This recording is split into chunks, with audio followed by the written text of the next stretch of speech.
Hello and welcome to another episode of Healing from the Mess with me, your host, Lizzie. It's been a month. Two. Summer was crazy. August was absolutely insane. Things have been interesting. Things have been very interesting. Nothing huge has happened. We did attend 2 weddings, one last week and one the weekend before, which was really nice. I just started listening to the audiobook of Christine from Sister Wives. So far, so good. I think I'm on chapter 7, maybe 8 now. I don't remember. It's very good so far. It's very interesting. I didn't hop on the Sister Wives bandwagon until season 19. I did try to go back and watch, but it's very hard to go back and watch when you already know everything. I started watching like the tell-all. That's where I started. It was season 19 tell-all. I think it might have been season 18, but I think it was season 19. But anyway, it's hard to go back when you know how it ends. I have started to rewatch Gilmore Girls starting at season 5. Season 1 through 4 makes me angry, so I learned that that's not a good place for me to start. Season 5 through 7 is more comforting. I don't get as mad, as angry as I would at season 1 through 4, but it's a nice comfort show. It's nice to, because I've seen 1 through 4 probably 12.5 times. So starting at season 5, it's kind of nice to see how Rory and Logan began and watch Luke and Lorelai, and so it's fun for me. So it's a comfort show right now. I watch one show at a time. So I'll watch a whole show, a whole episode, and then I'll just shut it off for a while. Sometimes for a whole week. Who knows? I've been thinking a lot. So getting back to what this podcast is about, I kind of have had some flashes of memories, and it really sucks when you're trying to go to sleep, and it happens because I won't let myself go there because I need sleep. So, but I can remember something and my body reacts, and then everything hurts, everything's tense, and I can't fall asleep until I put on, a true crime podcast episode that I've heard a dozen times, because I can put that on the background, listen to Keith Morrison's voice, and I can fall asleep. But Saturday morning, I actually was able to write some things down. So I'm going to read this. It can be kind of chaotic, but that's how I write things. So I titled this Memories and Thoughts, with a side note of, did she hate me or did she hate herself? I think I know why I wasn't blessed with a little girl. Sherry wasn't nice to little girls. And if I had had a little girl of my own, I could have been just like her, like Sherry.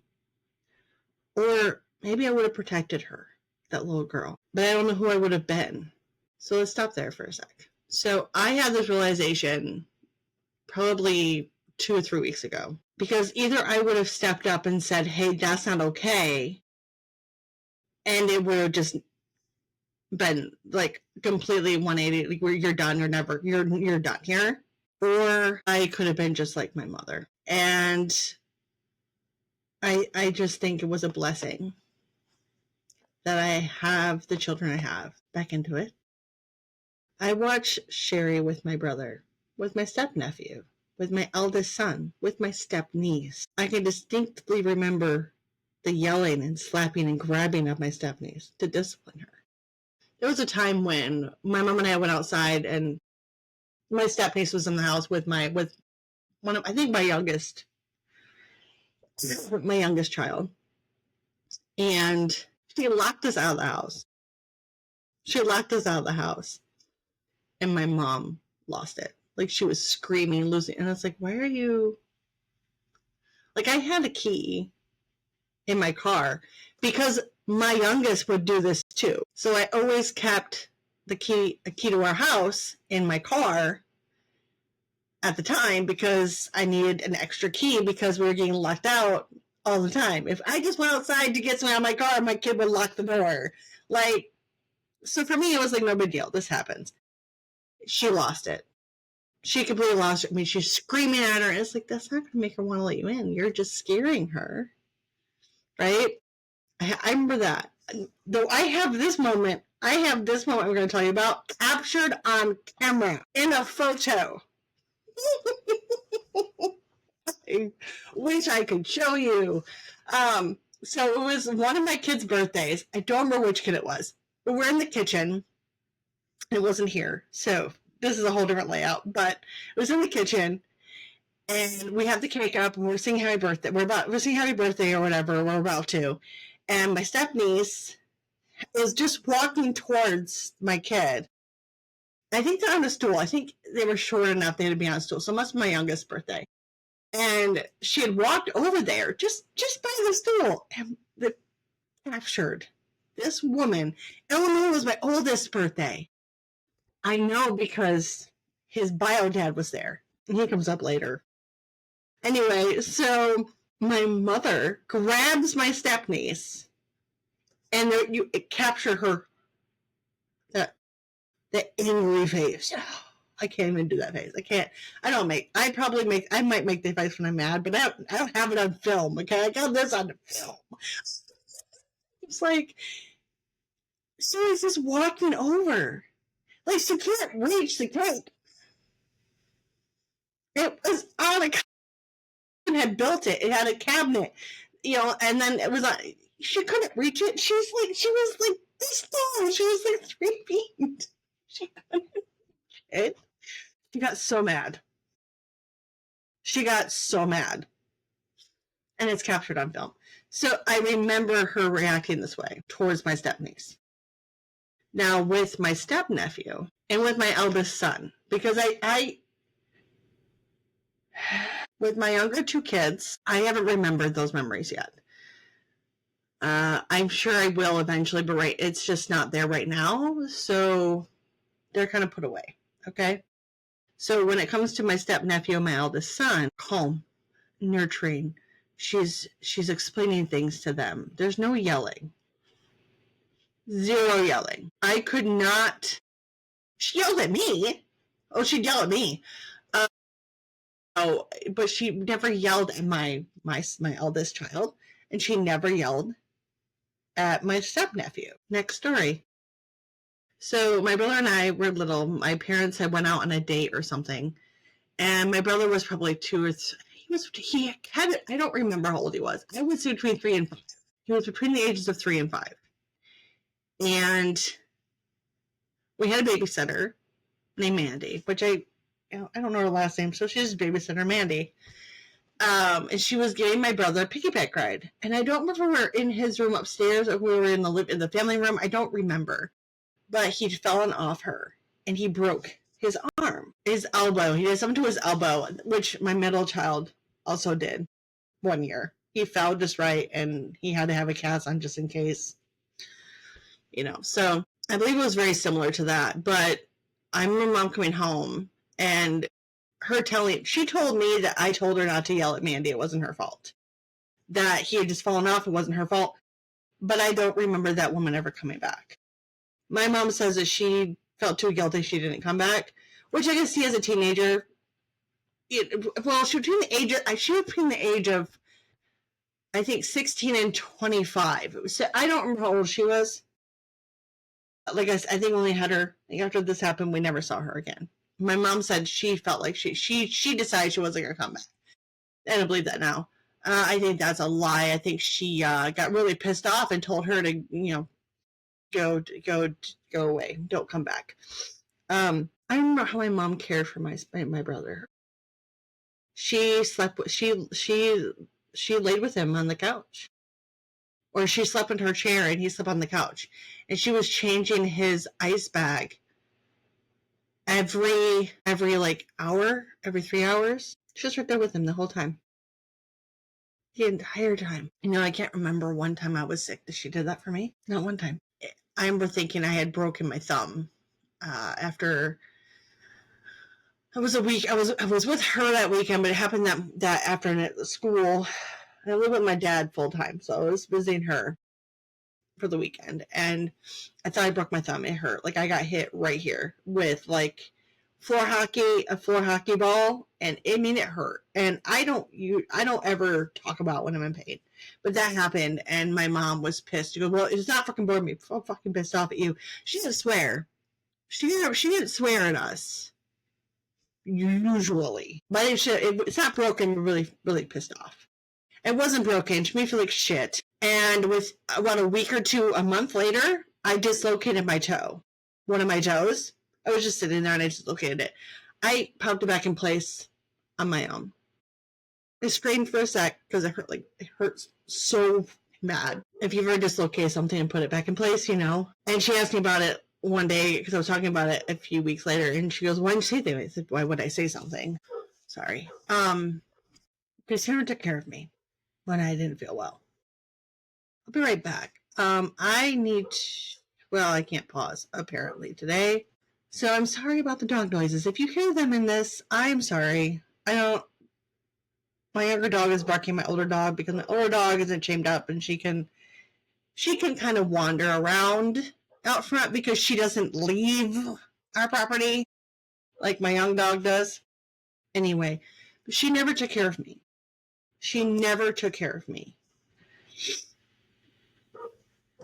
Moving on. I don't think she ever loved me. She wanted me to be, I don't know, perfect, not like her, exactly like her. And then we go into this. Now, this is about sex and virginity and all that stuff. So if you're uncomfortable with this, if you don't want to listen to this, you can just skip it. That's fine. We're at, between 1420 to 1445. Now, I don't know how long. So if you don't like to skip ahead, I lost my virginity at 21 years old. I was 21. I was 21 years old and 6 days to a boy who coerced me into it and guilted me into it. He was not a good person. He used guilt. He used pity. He used his ex-girlfriend, linked up with her.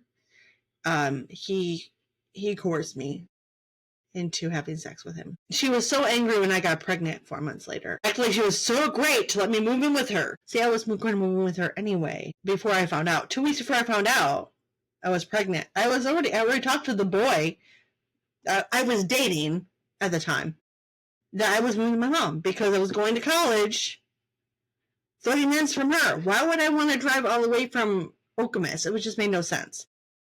So I moved in with my mom. I was going to move in with her anyway. But now it wasn't just me. It was also a child because I was pregnant. So it was me and this child, this fetus at the time I was carrying. So I understand why she acted like she did some big, huge gesture. My dad was also moving out of state in the next year, so I couldn't live with him anyway. Like, you didn't do anything great.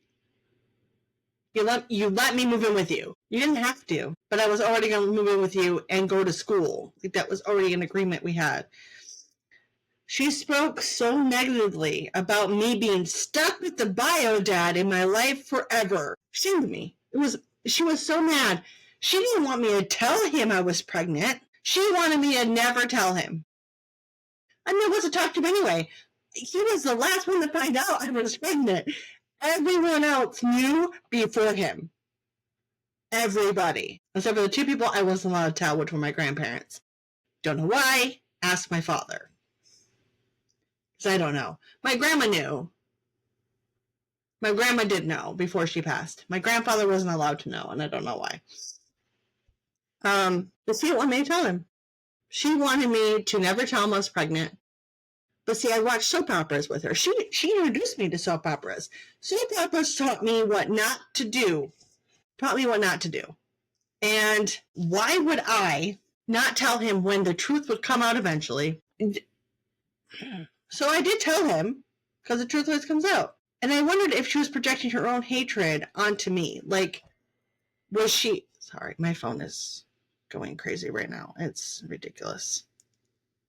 So maybe, I don't know. I honestly couldn't tell you what this was about. I don't know. But she was mad at me. Or she was just projecting it. I don't know. Maybe she hated herself and just took it out on me. There are so many, too many memories. Like I said, they are flashes. They stop for a moment and then another memory pops in. It's difficult to hold on to. And it's very difficult for me to hold on to certain things because it happens.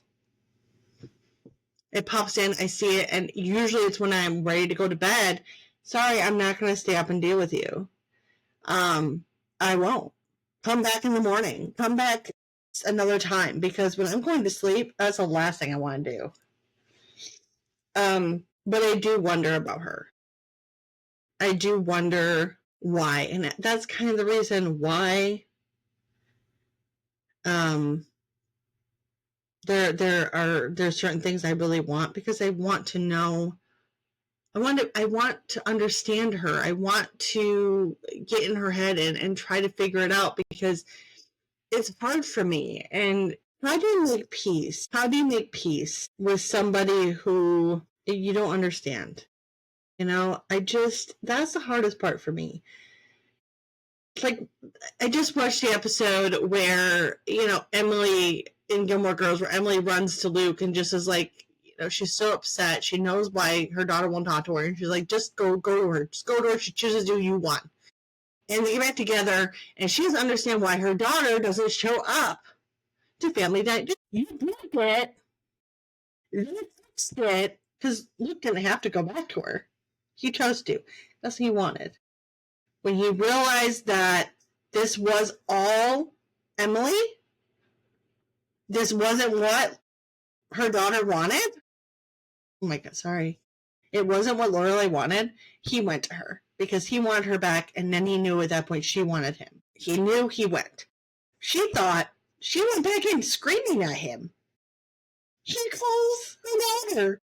She hears her mom. She runs into, you need to go. Shut up. And she leaves. Her mother leaves. Emily leaves. And it's like, that's the thing. See, you broke it. You broke it. They fixed it. And you want the credit? You think that's just going to make everything okay. That's the thing. Okay? That's the thing. There's no accountability. She didn't say, I overstepped. I was wrong. This is where I'm at. Okay? This is where I'm at. This is where I'm at in the show, in the season. So don't, come at me going, well, later. I don't know that yet. It's been a while since I've watched it. I don't know that yet. But in this, right now, she didn't hold herself accountable. She didn't apologize. She just went, well, I fixed it. It's like, no, you didn't fix it. They decided to fix it. They chose to fix it. You're nothing. What you did was wrong. I see my mom in that. Because my mom was, she was so controlling. And I hear people say, well, be thankful you have a mom like that. Who cares? And it's like, it's not caring. See, I know, because I have friends who care about me. I know what that looks like.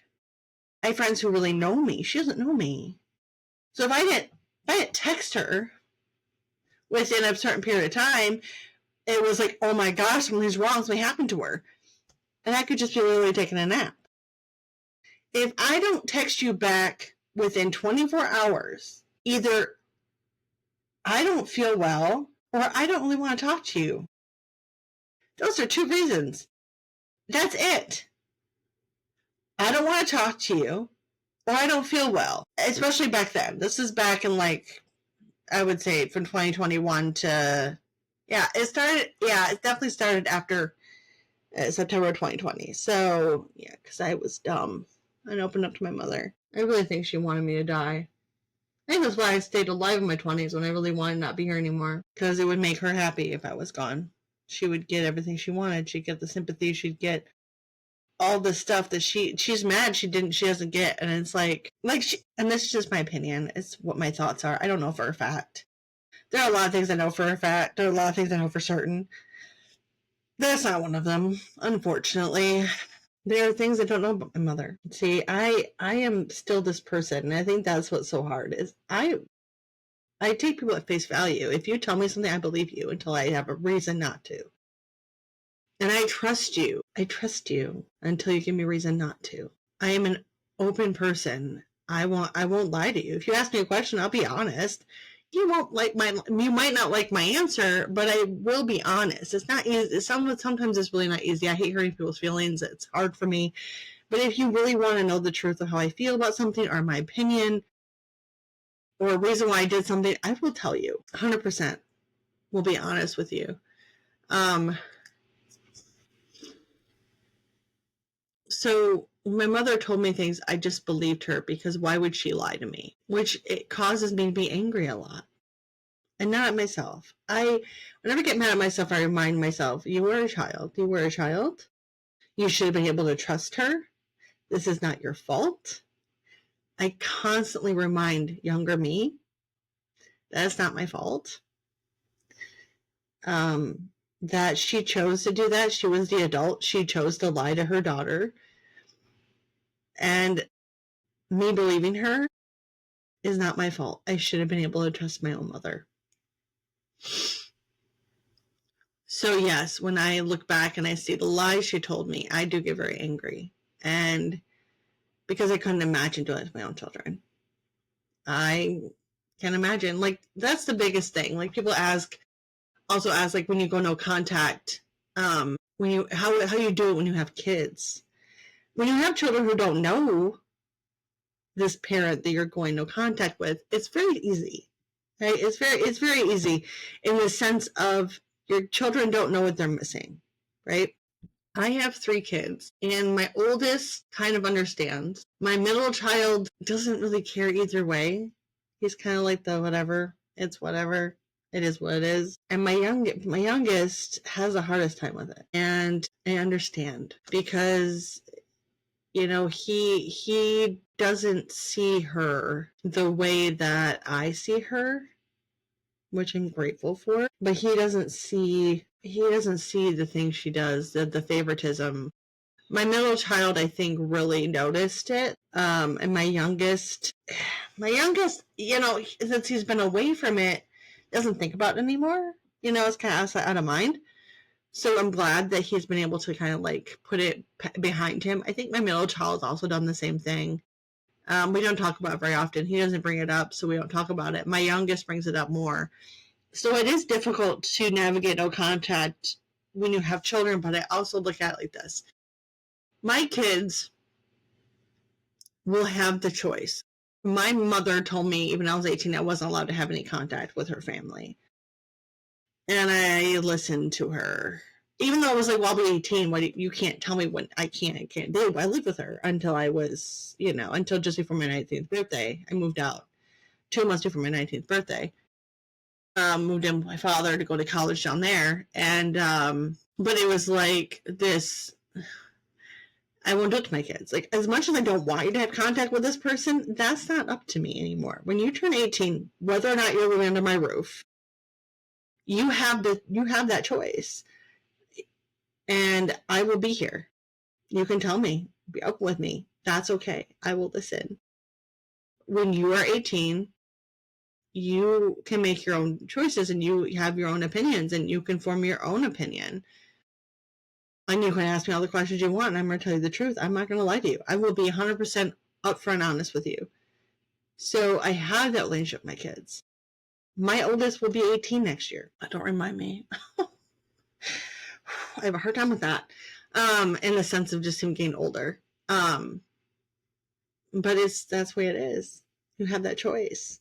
While you are a minor, it's still my job to protect you. And I will do that. When you are of age, when you are an adult, granted, a very brand new adult, who doesn't know much about the adult world, I will do my best to inform you the best I can. I'll give you as much knowledge as I can. But that's the thing, okay? Going on contact when you have children who have been around this person. Some people let their kids figure it out. But see, we moved over 100 miles away from her. She's not welcome here, and she's not really welcome in their lives. But that's because she didn't respect my boundaries. And even now, she sneaks it in. Her husband sends a card to my oldest. I sent a card to my oldest on his birthday, sent a card to my middle child on his birthday, and she signed it. She signed my oldest card without signing her name, which was so ridiculous. The middle child, she did sign her name, and it's like what they call her anyway. And I just, it was like, the only reason I think about this, like, I want her husband to outlive her. I really do. I really want him to outlive her. But at the same time, it's like if he goes, then she can't get to us anymore. Through him, I just, either way, whether he goes first or she does, it's the same thing. But I don't hate my mother. I hate what she did. I hate her behavior. I hate the lies. I don't hate her. And I'm choosing not to have her in my life anymore. So anyway, thank you for listening. I appreciate you. And I hope you will tune in next time for another episode of Healing from the Mess with me, your host, Lizzie. Love you guys. See you next time.